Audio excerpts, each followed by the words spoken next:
Hello and welcome to a Maplestory 2 video, especially for the Headstart. I figured I might as well share my build, share my stats and what to do when you reach level 50, and also a little bit more about my build that I progressed with up to 50. So going up with the armor pieces and such, I almost farmed every blue items which is available from the level 50 dungeons. The minimum requirement for level 50 dungeon is 1.5k gear score.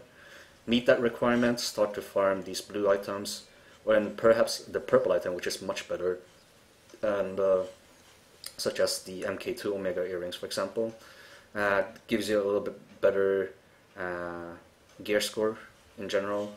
But aim for the blue items if you can. Try to get a chest piece that's purple or a weapon for your class purple.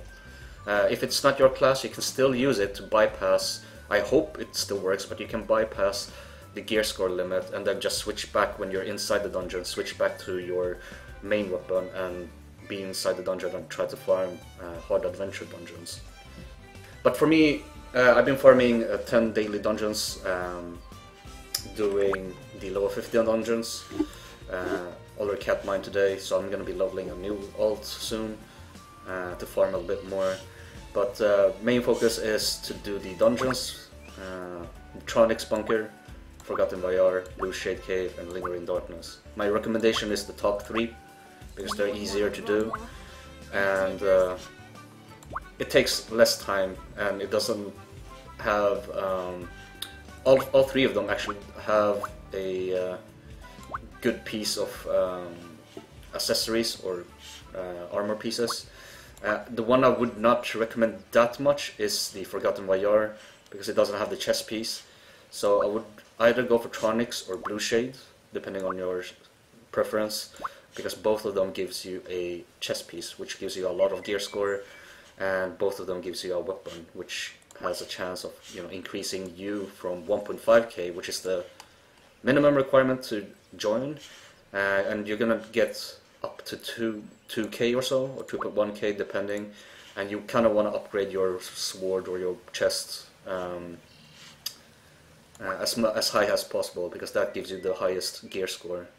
And once you reach 2.1k, that's when you can do the Pyros and Balrog, and that's where you farm all the purple items and weapons. Anyways, as for stats, I went all strength, leveling up. You don't really rely too much on critical, you have very low critical rates to begin with. You're probably going to need to focus a lot of gear with critical, which is not recommended at the moment, especially not for raiding and such, because you want to have as high damage as possible. If you do happen to crit, that extra high damage that you have will be added to that crit damage that you do if you ever happen to do that. So the main stats is basically piercing. I'll be talking a little bit more in the skill, which skill I went, but I literally focus on piercing on my gear, and with that it means I'll ignore the boss's health or boss's defense. So I'm dealing 10% damage that's ignoring the defense. It's raw damage from me. The same thing as if you would do attack a similar level to you, a regular mob. That kind of damage would 10% of it would go to the boss instead of being mitigated by the armor. So yeah, piercing, focus that if you can. If you can see on my sword, for example, I have 3%. If it's purple, it means it's capped stat on the item. So I got physical piercing 10%. I also got piercing 3%, which means I already reached the third wave of the cap for piercing, because it becomes diminishing return, I guess, and you won't see any big difference once you reach 30% on piercing. So that means when you reach piercing to 30, and let's say physical piercing to 10, you would want to focus on accuracy, because not having 100 accuracy means you're gonna miss sometimes doing your attacks. Having high cooldown on your skill, it's gonna miss and you're gonna lose out on DPS.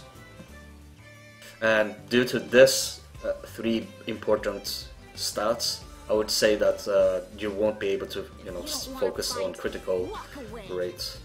Because we don't really know how much critical rate that you need for certain classes to actually reach a certain percentage. However, another good stat is critical damage. Like I mentioned earlier, as long as you spend a lot of strength, you're gonna have a high damage, high critical damage as well. If you do have critical damage on your gear, that's also good to increase your DPS. Now, the last stats I would go through is bonus boss damage, because that's just a decent amount of, you know, increased stats, and damage total bonus. These two are basically a slightly amount of, you know, increased damage by percentile. Not that important when, you know, it get mitigated by the defense, so piercing is more important than these two stats. Right, so now that we covered that up, we covered the dungeons up. Always do your 10 dailies. Other way to farm, if you don't want to, you know, do the dungeons at level 50, you want to go straight to Pyros, for example. You could purchase them at Black Market, but currently there's no one in Headstart that's selling purple items. So searching for 50, we don't see any. Everything is on blue, so you might as well just either buy a blue item just to boost your gear score to 1.5k or 1.7k, and then just try to get the chest piece or a purple weapon so you can enter the hard adventure dungeons. And we usually do this. Epic doesn't work. Let's do all. There's only a show and Bobo belt. This is not that worth because it only increases your gear score by a little. So it's not worth it, especially not worth 5.5 million for sure. So what you want to do instead is try to wait until everyone has farmed enough, or you can farm yourself. I'll show Lilin who's best. Right, skill. So leveling up, you will start off with the Raging Slash and Death Spin. Death Spin is going to be your main DPS until you reach up to level 19, which you unlock Groundbreaker. That's going to be your main skill afterwards, and Death Spin is going to be your filler. Level 4 on Raging Slash is the minimum requirement to have Groundbreaker available, and it's the same thing with Death Spin to be able to unlock Groundbreaker. You want to max these two out because Groundbreaker is a main DPS ability with the 10 stack system that you have with your Dark Aura. And you also have Death Spin that literally is your mobility attack that you can move around, avoid attacks, and as well as stacking up those 10 stacks for your Groundbreaker. I would recommend 1 point only on Void Slash, but since we need the Warrior Instinct, which I was mentioning earlier about piercing, you need 6 on Void Slash, and it's a good skill to have on your hotbar because it works like a dash on your first hit. But it only costs Spirit instead of Stamina, so it's a good way to travel around or try to aim for that hit before your buff goes out, with the duration. Then yeah, 6 on Void Slash, have it on your hotbar, really good skill. Darkbreaker, I would recommend not have it.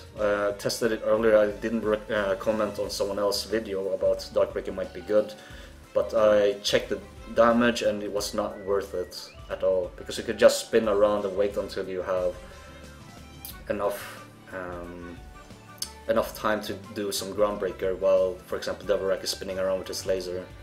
You just need to go to the point where he started and just, spin around and then just Groundbreak instead of wasting your stack and then, reforming the stacks with the Death Spin instead, which is gonna take a little bit longer and you're gonna lose out a little bit on DPS. So Darkbreaker is only recommended for on 5 because you just need to unlock it. I would not recommend having it on hotbar.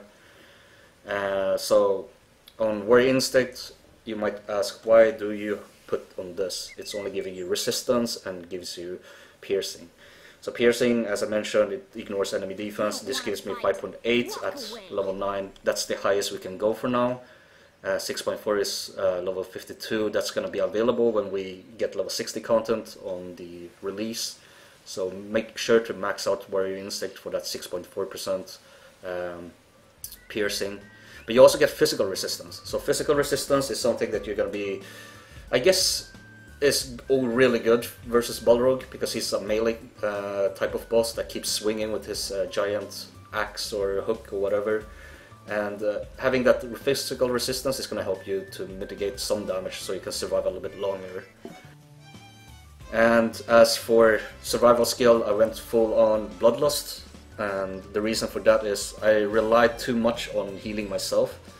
I know I would trust my healers instead, but most of the time, or majority of the time, when you don't have a healer in your party, or people want to go for a really fast run, you ignore priests because you can just go all DPS and queue up for a dungeon. So Bloodlust is there for me to heal myself without wasting any potions. 10 out of 10, and that caps us out. I would recommend going for the right path with the Great Sword Mastery, continuing down to Deep Wounds and Earthquake. But that's going to be for a little bit later when we unlock a little bit more skills, in my opinion. But if you don't want to use too much active skills, I would recommend this type of build, and then just the remaining points that you would get from trophies is on Great Sword Mastery. But yeah, leveling up, you focus on Death Spin and Bloodlust, and then when you unlock Groundbreaker, you focus on Groundbreaker, Bloodlust, and then Death Spin. So it sort of becomes like a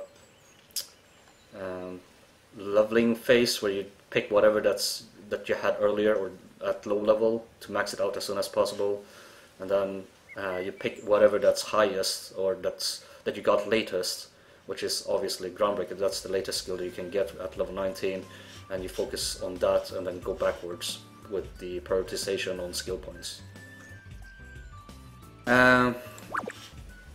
I think I covered up everything. There was something I really wanted to mention. Right, trophies. So trophies, you can click on all. You can filter your rewards, change it to skill points only or attributes if you care about having extra strength or whatever. But let's focus on skill points only and try to look for them on each trophy. You will see a check mark, and that means you get the skill point from that trophy. So if you want to do the Killer Instinct, you're gonna need to kill 3000 and not 1000. 1000 gives you the trophy to unlock the next one, which gives you the skill point and the trophy. So getting 3000 kills gives you 1 skill point, and then we got another one, insects, 100 of them, that gives another skill point, so that's 2 extra skill points. 3, 4, 5 and 6. So you totally get 6 extra skill points. The level up gives you, obviously, when you level up, so there's no need to be worried about that. You also get skill point for doing the 2 first dungeons, nothing to worry about. And then I believe the Forest of Chaos and Ignicore is in the mid tier, and that will give you skill point as well. But for the extra that you won't be doing, or that you will acquire throughout the game when you play by yourself or play with for a long time, you're gonna get 6 extra skill points. And for that I would recommend going just on Great Sword Mastery, because there's nothing else to spend it on, unless you want to go for Raging Slash or Void Slash to cap them out. And the reason why I recommended Raging Slash is because when you get punished by getting hit by a mechanic that reduces all your stamina or spirit, and you won't be able to recover your spirit at all, having 10 out of 10 Raging Slash will help you keep up with your DPS. It's not going to be the best, but it's better than the basic attack. And as for Void Slash, that would be an alternative way of using the Void Slash as your main DPS. When you don't want to use Death Spin, for example, you Death Spin to 10 stacks, you Groundbreaker, once it's out of spirit, you use Void Slash instead. So that's another way, but that's not recommended in my opinion. Like, that's either these two is not my recommendation, but it's an option. My recommendation would be 6 on Great Sword Mastery and play with these 2 skills only. And obviously having Void Slash for the mobility. But yeah, that's my build for level 50 Berserker. I will obviously upload a little bit more when we get more when we unlock more content, when we get more trophies, and maybe perhaps more dungeons in the future, just to see what kind of gear we're gonna focus on. I already covered up all the stats that we will need to have for bosses to make it easier for you and for your party members to actually DPS a lot harder with your Groundbreaker. But yeah, I'll see you guys in the next video. I'm probably gonna cover up Knight because that's gonna be my ult, and I'll be leveling that one up because I'm already done with my dailies on day 1. So yeah, I'll see you guys over there. And obviously I think I could upload a few dungeon runs if you guys are curious about solo runs, or if you're curious about in general the dungeons that you are doing or farming to gear up. Anyways, I'll be back in the next video. Take care and have a good evening, day, night, whenever you watch the video.